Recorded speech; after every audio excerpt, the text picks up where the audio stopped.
It has been reported that Andrew Carnegie told Napoleon Hill that in addition to reporting the successes of successful men, it would also be helpful if he would record their failures.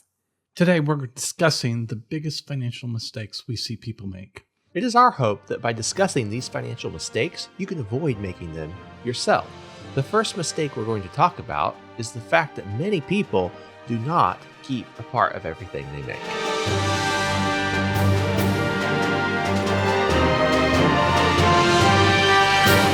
That's right. They just don't seem to be able to understand that they're not always going to have the same income or the same needs. And so they find themselves in situations where they need more money at certain times, and because they've spent more than they should other times. Another problem that they have, though, is that even if they do keep it, they don't keep it in a place where it's protected. Well, I love the example that you use often when you're talking with people, Tom. If you have a dog, are you saving your dog or are you keeping your dog? Well, you keep your dog. You take care of your dog. If you leave the house, you have the dog either in a kennel or in certain rooms or outside where you know that the dog won't be into trouble when you get back, or at least you hope he doesn't. You don't put him on a shelf and expect him to be there when you get back. You come back, you feed him, you nurture him, you play with him, you take care of your dog. You are keeping a dog. You're not just saving a dog. And you also talk about this in a relationship, in a marriage.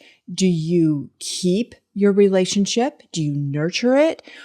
Because if you don't, eventually you're going to have to save it. So when we talk about our money, we don't want to just save it up or hoard it somewhere. We want to keep it in a place where it's guaranteed to grow, where it's accessible, where you can use it if you need it, but it's going to be there. It's not going to be lost. You know, almost every financial advice that you hear talks about having an emergency fund saved up, but they never tell you where to save it. And again, that's the second problem people have, is they don't know where to save it. It was my problem years ago, is when someone told me you need to keep part of everything you make. I didn't know where to keep it so that it didn't just get destroyed by inflation, because inflation will deteriorate the value of your money over time and make it worth less than what it was when you put it away to save it. You, and then really you and I, we saved money. We put it somewhere. But then we had need of it. So we would then use it because where it wasn't really earning anything anyway. And so we had this sinking fund. We would save up and then spend it for what we needed and then, work on saving up again. That's why we like this little donut stack that kids play with, because it teaches a really good lesson. We need to keep our savings, the first part of everything that we make that we keep, in a protected place at the very bottom, to make a good foundation of everything else we're going to do financially. Because if we do this like most children do, we're going to try to put the brightest, shiniest thing on first. Oftentimes those are investments. Or very risky investments. Mm-hmm. And then there might be your 401k or your IRA. And then they might think about getting out of debt. And then we better save something. And then, let's try to protect all this. And then something comes along in the market or in your life, and you lose everything except the high risks here. And when you tip that, I'm thinking 2008, because a lot of people thought, hey, I'm saving money in my 401k. Everyone at work is doing it, and the market's going up. That 401k is going to be worth a lot of money later on. But 2008 came along and people saw their savings, their life savings, just go down tremendously. And that was because of the fluctuation of the market. And the 401k is not something that's solid. It's not guaranteed. And so it is at risk of those fluctuations. And of course, we use that protected place, like Nelson Nash taught us, as participating whole life insurance. And I remember Nelson saying right after 2008, a lot of people's 401ks turned into 201ks, but the money I have in my life insurance is still there and hasn't changed. That's a And big benefit. it is. And once we have that stability, then we can add more savings to it. Then we have the tools to get rid of our debt, and we have the ability to make investments because it's not going to destroy us if those investments go south. And then we can even do a little speculation if we want to, because we're protected with the most essentials down here. That's a great analogy. That donut stack toy that children play with, it makes such a great tool to keep that in our mind as we go about managing our money. So I think those are the two biggest mistakes that we see is people don't keep part of everything they make, and they don't know where to keep it. So they're keeping it in a place that is not going to be of any assistance to them if they have a financial struggle or they have an opportunity that comes up in their life where they could expand their wealth if they could access what they've been keeping. So one of the categories of mistakes people make is with saving or keeping part of everything they make. Another area where people make mistakes is in how they earn their money. A lot of people, they're just trading time for money all the time. And they don't have a vision for getting out of that. So we They hear might that dream about it, but they don't have a plan that they can work toward. that's wording I hear often, trading time for money. Sure, it's a Would common you cliche. explain? Yeah, so would you explain more about that? Well, if somebody is just going to a job to earn money and they're limited in the value that they can create for other people in that position, then unless they're saving a part of what they make in order to be able to create more value in some way, then they're always going to be stuck in that position of trading time for money. And even for business owners who start their own business, they think they're getting out of that trading time for money loop, and yet they're often just doing it at a different level. Because a lot of business owners, they end up working weekends and nights sometimes just to try and stay caught up. And studies show that the average business owner doesn't earn that much more than their employees. So that can be another level of trading time for money, unless we can solve the question of how do you create more value. It's been said that that your income is in proportion to the value that you're creating and to the difficulty of replacing you. Trading time for money isn't necessarily a bad thing, but if that's the only way that you're earning income, then it's very limiting because we're all limited by the amount of time that we have. It's really interesting. We talked in one of our last podcasts how most of the millionaires, like 80% almost of the millionaires, came from the lower and middle class income families. They didn't inherit it. They weren't Nepo babies. They actually worked their way up the ladder. And to do that, they had to learn how to keep a portion of everything they made. And they also had to learn how to make money different than just trading their time for money. Another issue that we see with people earning money is our culture in America has become accustomed to a two-person income. They often don't consider the costs that come along with having the second person work outside of the home. Well, especially if there's children involved, then that might mean that daycare is needed, and then there's additional clothes both for the second worker to be presentable at their job, and for the children to have enough clothes, to go on to the daycare, and for that person not being available to do the wash at home. And then a lot of times there's more that is spent on out to eat or convenience foods because no one's there to prepare them. So a lot of times that even though there's a second income, suddenly the expenses also increase because there is that second income. Now we're getting into the fourth thing where we commonly see a mistake happening in people's finances, and that is not understanding expenses or how you're spending your money. It doesn't matter whether someone takes a job outside the home when that puts a burden on the finances, or if maybe an entrepreneur or someone that's self-employed just tries to expand too quick and has more expenses than what they can meet. You mentioned, John, that most entrepreneurs and business owners are paying their employees more than they're taking home themselves. And maybe they're expanding too rapidly.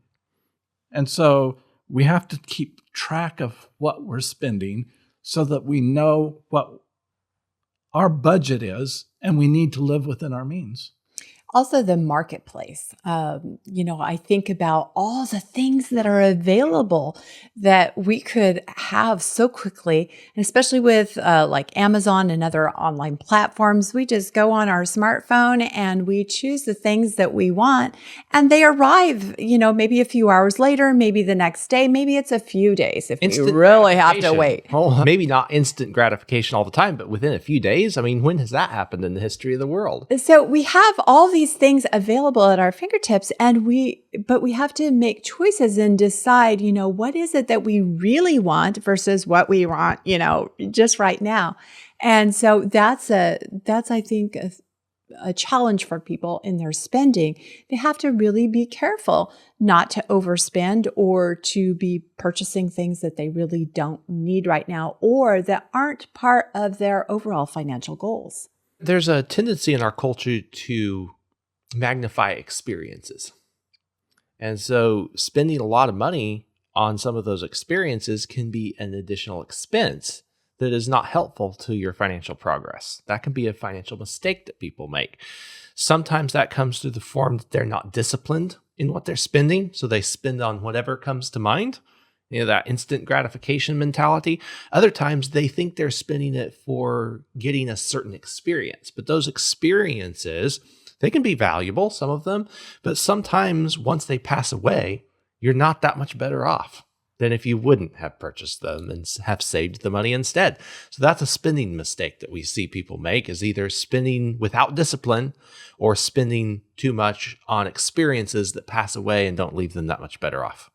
I think this brings up what Nelson Nash used to talk about in his seminars all the time, is that people today don't understand the difference between the price and the cost of things.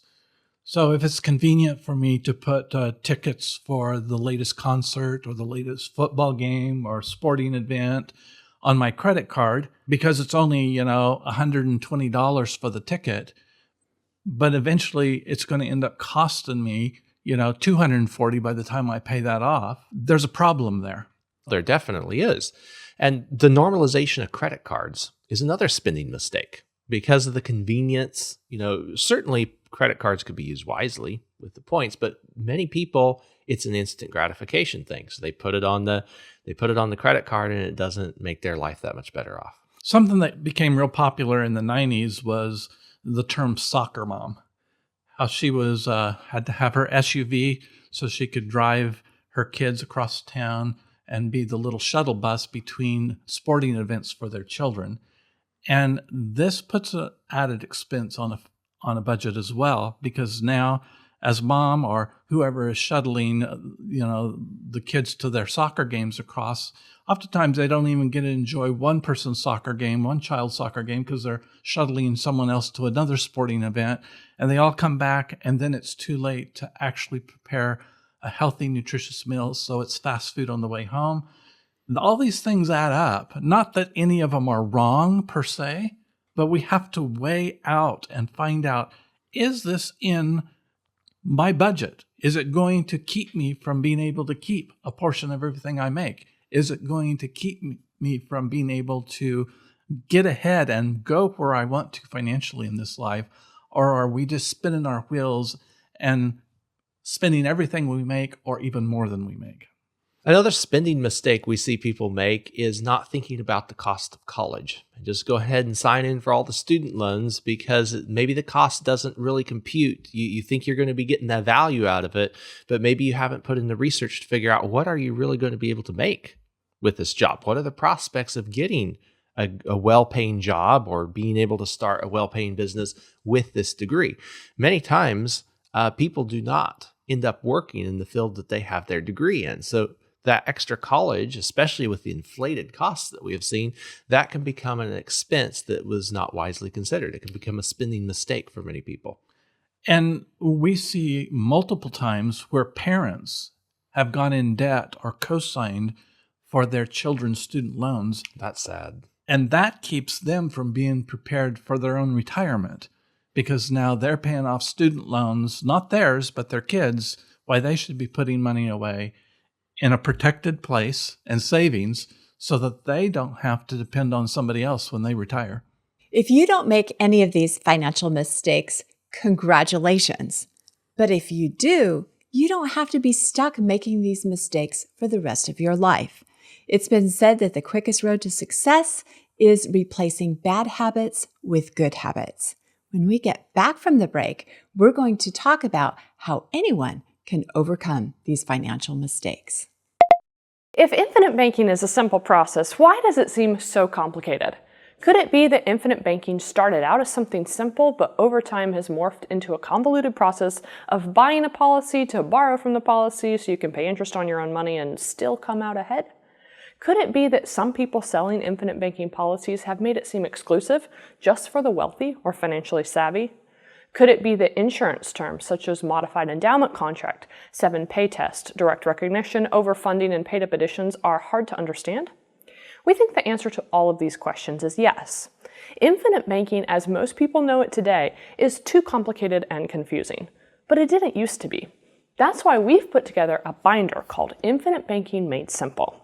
It's just the essentials, no mind-bending magic or number gymnastics. Included in the binder are answers to the top commonly asked questions, like what is infinite banking, how does it work, and how much does it cost to start.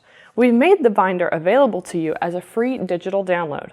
Click the button to get your copy of the Infinite Banking Made Simple binder. You can also get a copy of this binder at mcpheeinsurance.com.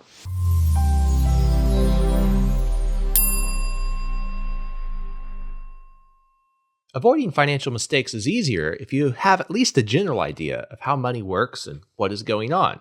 You don't want to be like this guy who was pulled over by the long arm of the law. The officer walked up to the window and said, "Do you have any ID?" The guy says, "About what?" You should at least have a general idea of what's going on in the financial world, especially as it relates to your own personal economy. That's why we produce the Wealth Talks podcast, and hopefully that's why you listen to this podcast. When you understand what's happening, you'll know what to do. Years ago, I read a quote by Joe Charbonneau. He said there's really just 4 types of people in the world. There's the risk takers, there's the people that are loyal to the risk takers, there's the people that just want to get by in the world, and then there's the people that go around plugging themselves into other people and draining them of all their resources, and when they're drained, they find someone else they can plug into. Just because there's 4 types of people like that doesn't mean that you have to stay in that category during your lifetime.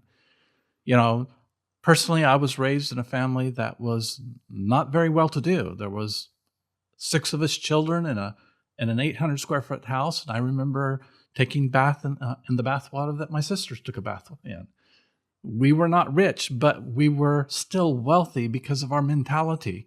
And the disciplines that our parents taught us allowed all of us to go on and live very successful lives. So just because you know these categories are out there of people, we don't have to stay in that one category. And one of the biggest ways we change is the way we start thinking about and managing money. So before the break, we talked about a lot of the mistakes that we see people making. There are solutions to those mistakes. There are better habits that we can form that can help us avoid those mistakes in the first place.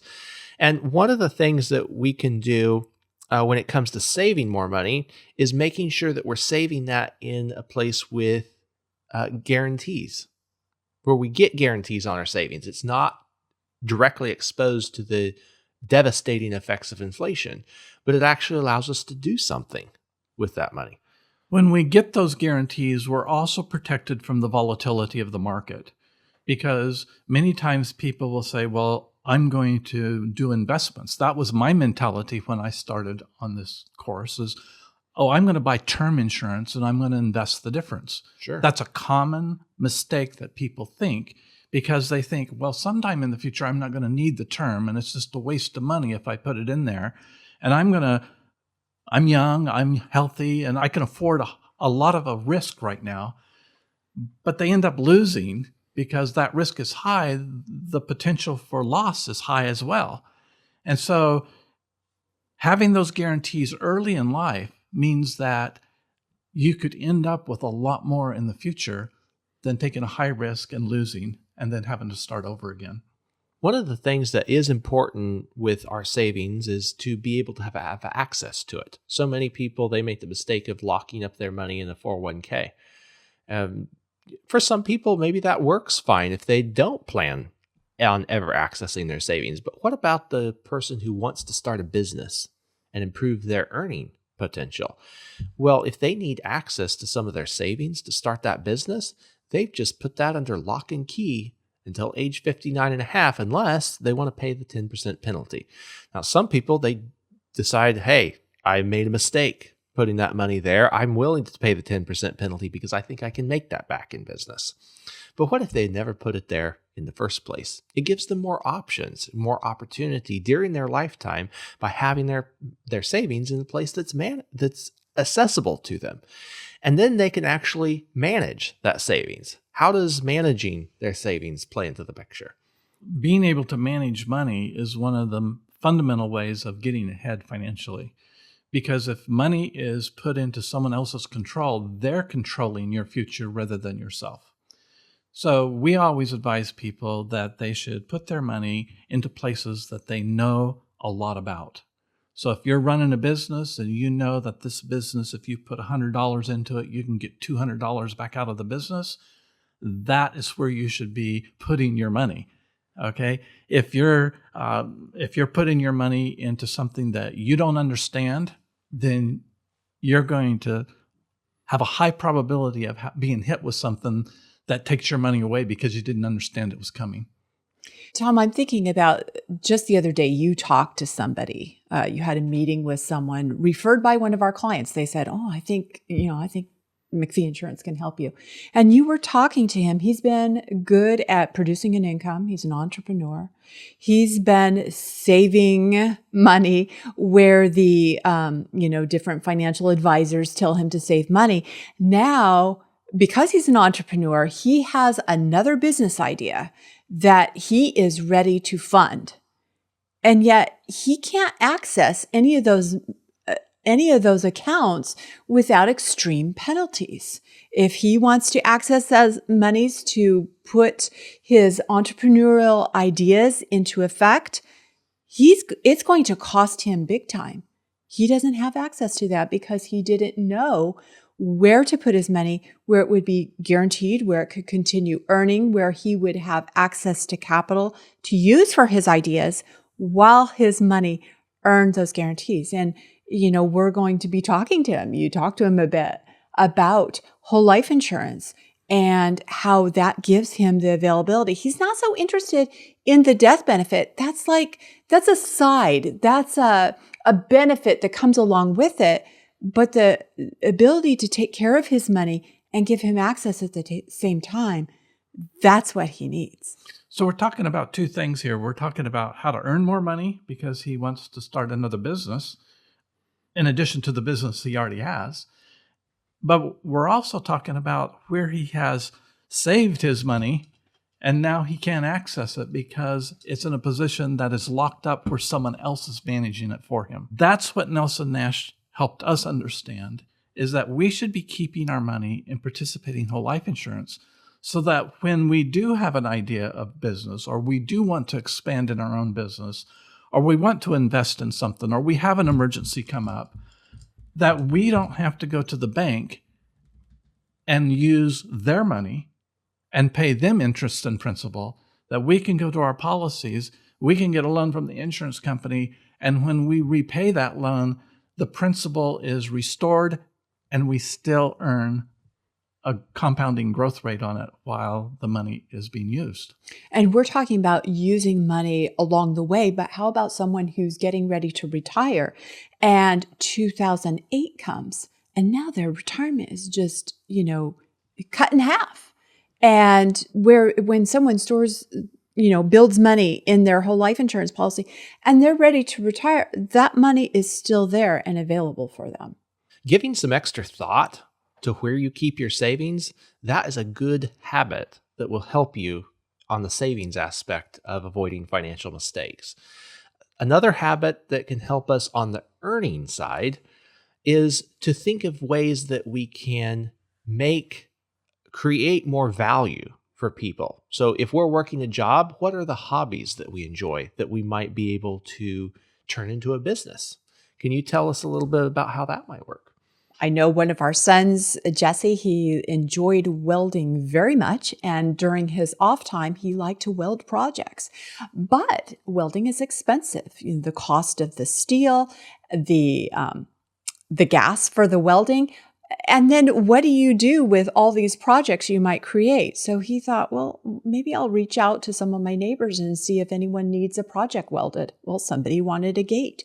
Now he could purchase the materials, enjoy the hobby of welding, and get paid for it. And eventually that just kept growing, and pretty soon he has a business all around welding. That's a great example of turning a hobby into a source of income.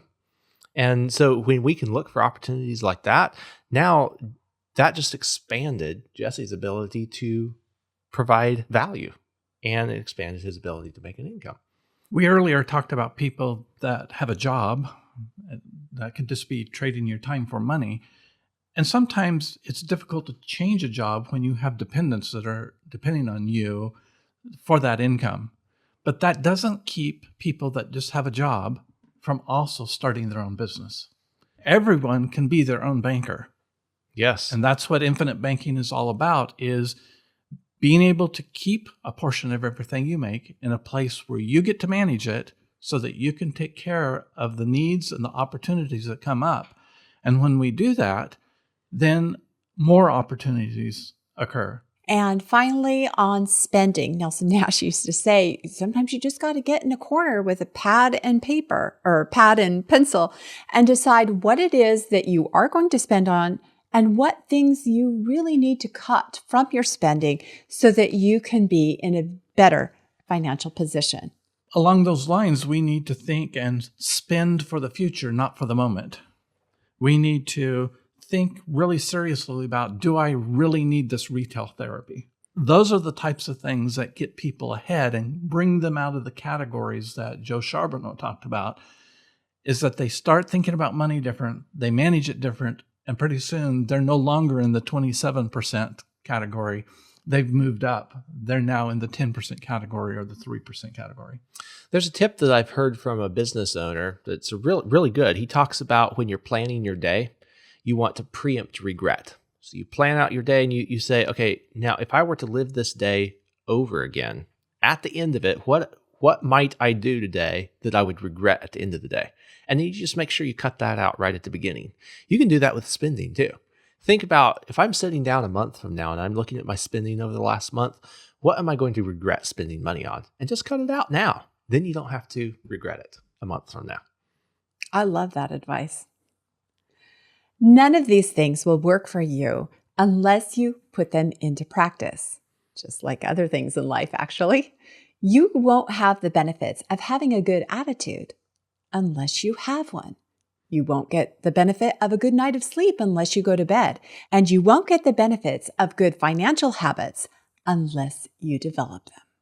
If you have bad financial habits, replace them as soon as possible, because the benefits are just waiting there for you to enjoy. Make these changes and you will see a difference in your financial life. Next week, we're going to be talking about nuggets from the seminar Infinite Banking Made Simple that we're hosting here in Indianapolis, Indiana. Catch it here on Wealth Talks.